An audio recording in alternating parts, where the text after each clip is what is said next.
life and my focus on just developing my own career, and perhaps it was also not the right time and place to think about what can you do from leveling the playing field or from creating more access and gender equity. Maybe perhaps it's maturity, maybe being in a place of leverage, maybe it's 2 daughters growing up.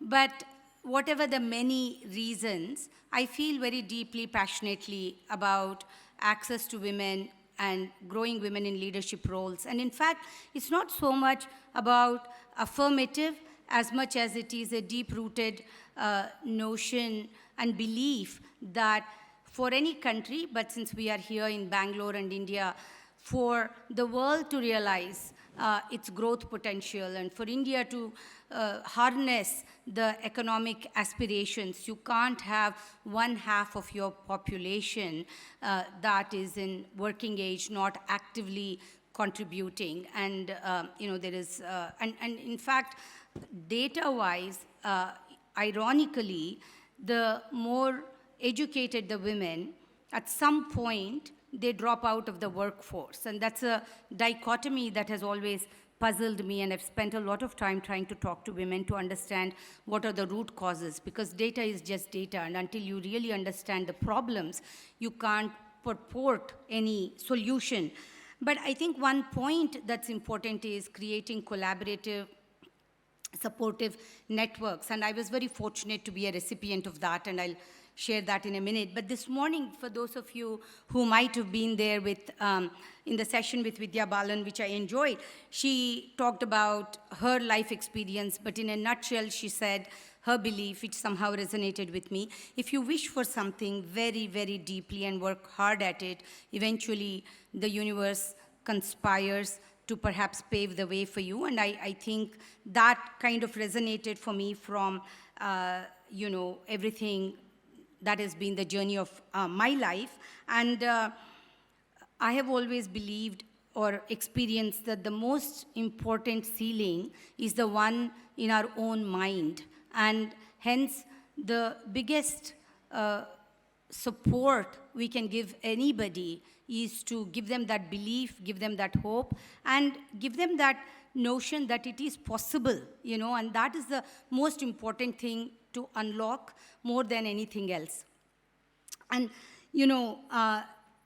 I grew up in a very traditional family, and I was one of the first women to go into a professional degree, engineering, and I was 16 when I joined my engineering in Usmania, Hyderabad.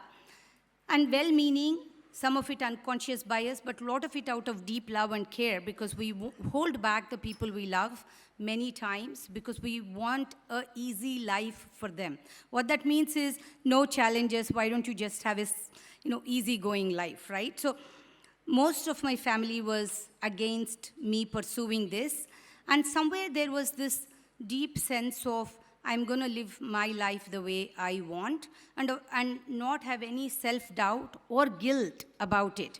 I can't quite go into a psychoanalysis of why or how that came into a girl who grew up in a very traditional family. But if I have to pinpoint something, in the many, many family discussions that happened after getting a very, very ranked very high to get into any seat I wanted to in engineering, the family discussion of, it sounds very ironic, of should we let her go and do engineering or not, right?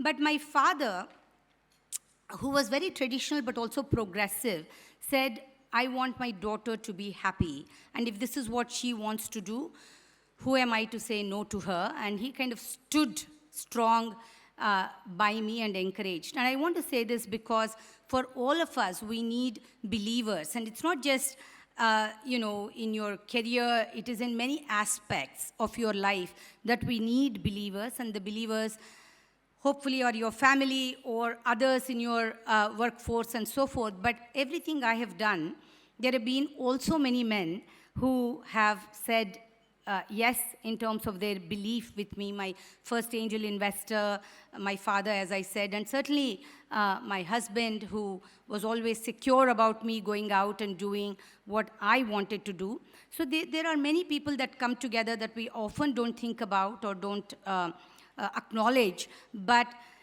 no matter how much we lean in, and for me, this concept of lean in almost puts too much burden that only you can and should do it, and if you only leaned in, it is possible. But there are many others that need to lean in with you. But there are ways in which we can seek that out, and some of which is the genesis of CXXO. How can we create those communities that you can reach into where there are safe spaces? We all are prone to self-doubt, me, you, all of us have our moments. Where can you really have that safe space to be able to do that? How do you build those networks? How do you build those well-wishers that at your moments tell you you can do it? And I, as I said, firmly believe that's the most important thing we can all do for each other. So for me, CXXO was born out of that commitment to wanting to create a level playing field. And I know Latika is here, and I was having a conversation with her a few weeks back, and I said, you know, we are both, I'm a little older than her, but in similar age bracket. I said we have maybe 10, 15 years of really productive something we can do, maybe 10, more than 15 for this world. And what is that? And you have to be intentional about it. You have to be intentional at all points in your life. But for me, at this point in my life, being intentional about how do you break down barriers is a factor that's important. So CXXO was born out of that, and you know, you use the points of leverage that you have. And at Kalari, I had the point of leverage to be able to create and carve out a fund through which we can fund women early in their aspirations, in their audacity to dream, as our theme is this year, as well as to be able to create a community for startup founders, especially for founders to lead. And most of you know, there is often when there are two co-founders, we see this many times, and when they come to speak, for whatever reason, the male co-founder takes the lead, and we hardly hear the female co-founder speak anything. And so, you know, we make it a point to call out, and sometimes that works, sometimes that doesn't. So, but just creating that leadership to own the seat at the table, I think is very, very important. And so these are some of the factors. But there is a large group of women champions, and they will join us here in a bit. Priyanka was one of those when she was not a venture partner at Kalari yet, and something we couldn't have planned for, that said, what can we do together? So, you know, we just kind of start somewhere. You know, it doesn't have to be big. And it was really a small thought. Let's see what we can do if we just spend some time together and created a collaborative network and platform. So it started small. It is still small in many ways because no one can solve a big problem on their own. But what you can do is you can kind of be that bucket, that drop, that kind of creates a ripple effect, you know, and that's really all our purpose and initiative is. So I want to take a moment to also call out the incredible partners, which Priyanka also did, that made this possible. Gopi and his team from AWS, Rana, Mohit, and others from the Havas Media team that made this possible. And of course, the incredible Ritu from Thai team, who I don't know how many countless conversations she had with us, and my friend Lakshmi, who's running Inc. on the other side, Nandini from Thai Women, and many others that said, let's make this happen, and hence we have this opportunity today to continue building this community. I know you've already heard many inspiring stories, but the most important thing I want to share that I take away from when I look back to the many, many founders that I've met, women or otherwise, is, you know, it's a journey of finding yourself and being yourself, being that authentic yourself and letting that be something you proudly own. And of course, my first companies I built in Silicon Valley before I moved here, and it was a different time. It was 1996. There were, you know, not many Indian founders, let alone Indian women founders in tech.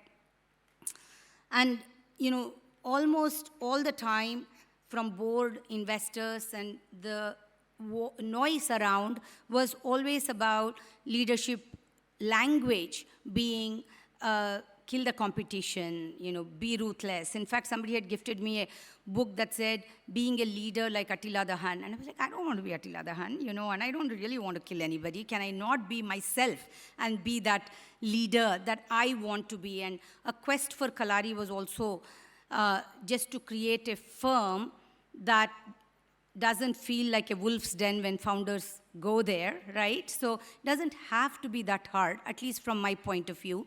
And I think the world is richer if each of us can be our authentic self. So with that, I really am excited to call Geetika, who has achieved a lot. I was telling her at a very young age, and she said, define young, and touche there, but I get it. But nonetheless, I can take the liberty, since she's so many years younger than me, to say, I'm proud of all of what she has achieved, and I want us to hear her insights and take away some learnings. So, welcome.